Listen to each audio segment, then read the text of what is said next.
她去求和，替她丈夫求情，所以大卫呢就住了手，大卫就没有受试探去做这个鲁莽的这个蠢事、杀人的事，最后就这个事情就被制止了。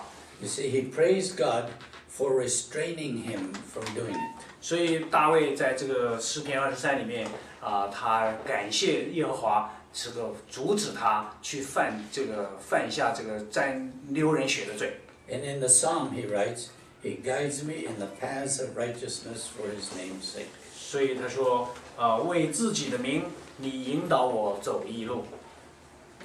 And down to verse 4. 我们到第4节。Remembering all the dangers he had gone through, he said, Yea, though I walk through the valley of the shadow of death, I fear no evil. 第4节说，我虽然行过死荫的幽谷，也不怕遭害。For thou art with me, and thy rod and thy staff, they comfort me. 因为你和我同在，你的杖、你的竿都安慰我。Because God was with him, he passed through deadly dangers without fear.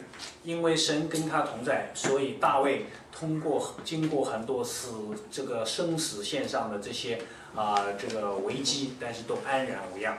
Even before Saul's day, think of him facing a bear and a lion. 大家还记得，甚至在扫罗追杀他之前，他自己也只身遇到过这个熊和这个狮子，他只身制服。To this day, I'm trying to figure out how he killed the lion and killed the bear. 一直到今天，我都还没有搞明白，一个小小的大卫，瘦小的大卫，怎么样能够把狮子杀掉，可以把这个狗熊给他征服。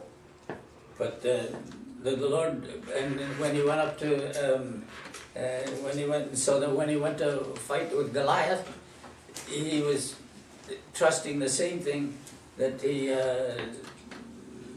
was trusting when he fought the bear and the lion.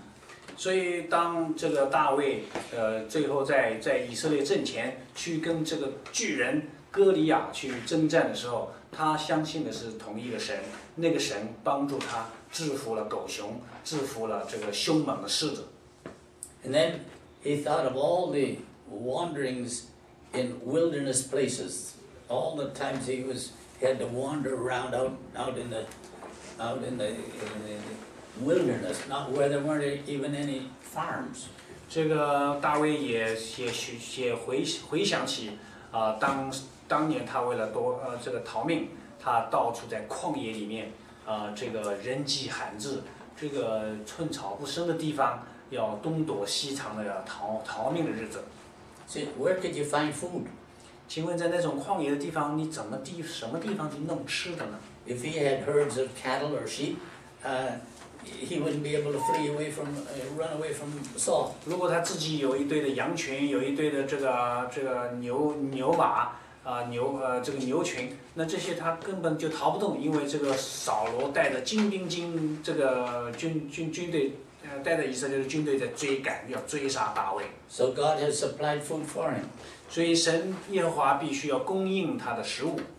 And here in the psalm he says, "Thou preparest a table before me in the presence of mine enemies." 所以第5节说，在我敌人的面前，你为我摆设宴席。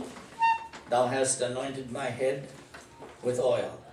他说，你用油膏了我的头， My cup overflows. 使我的福杯满溢。 See, as he was thinking back, he never lacked. He always had something to eat. 所以当这个大卫回想起他过去的人生的这个整个经历的时候，他觉得我从来就没有缺乏过，耶和華就一路的供应，一路的保守，一生的眷顾。And this is the way that God took care of him in all of his very tumultuous life. 所以这个充分的这个非常的吻合，就是这个主题是在讲什么呢？就是大卫一生戎马，一生多灾多难，一生坎坷，但是有耶和华的平安、慈爱和保守一路的追随他。You see, the conclusion of all these blessings he had from the hand of God made him convinced that he could look forward to a life of happiness. 因为他回顾了这么多耶和华对他的眷顾和保守，他心中有充满了非常坚定的信心，就是神会看顾他直到永远。See, the same way that God had helped him through the difficult times, he knew that goodness and loving kindness or goodness and mercy will follow me all the days of my life. 所以大卫自己一生的遭遇，耶和华对他的保守、怜悯和慈爱，让他做出一个结论，在第6节说：“我一生一世必有恩惠慈爱随着我。” And then he closes off with an interesting statement, and I will dwell in the house of the Lord forever. 这个大卫在这个诗篇第23最后居然用这么一句非常有意思的话做结尾，他说：“我且要住在耶和华的殿中，直到永远。” Is it because God is his shepherd? 原因只有一个，就是耶和华是他的牧者。He was confident of life after death also. 他不但今生今世他有信心，他对他死后的永远的生命也有一个完全的信号。You see, he said, "And I will dwell in the house of the Lord forever." Down here on earth, we don't live in a house forever. 当我们活在地上的时候，我们有什么人可以永永远远住在自己的家里呢？但是呢，大卫说：“我要住在耶和华的殿中，直到永远。” So he would live in the presence of his shepherd, in the fold that he has prepared for his sheep forever.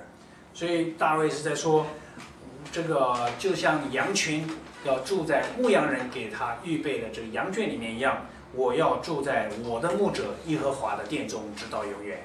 See, David said it in that way, that after I leave this world, I have another place for me.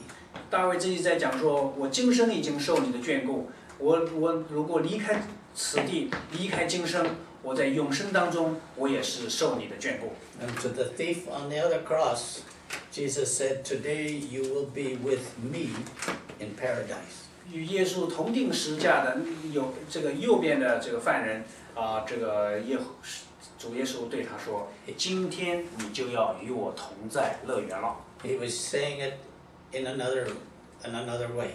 他是用另外一种方式把同样的意思再表达出来。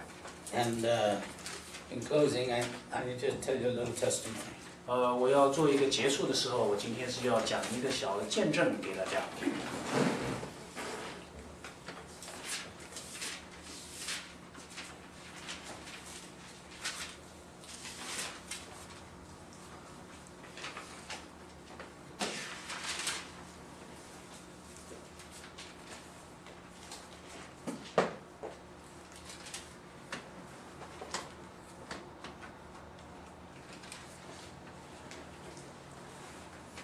In 19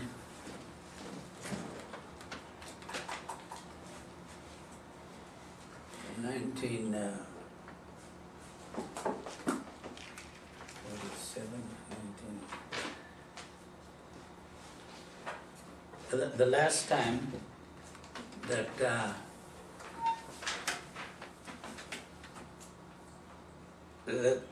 I saw my grandmother.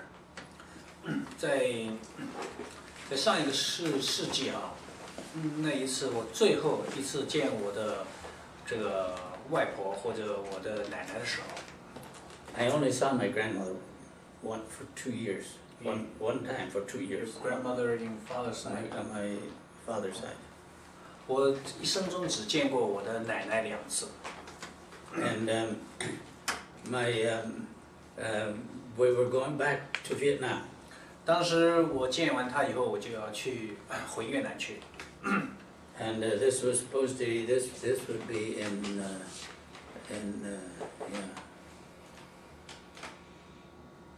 this would be 19. No, this would be 1937. Yeah, this would be 1937, something like that, somewhere down there. 大概如果没记错的话，应该是在1937年左右。And my grandmother, who was a little bit of a prophet. 这个我的这个我的奶奶呢，她有一点好像这个就是与这个先知一样。 And she says, I'm going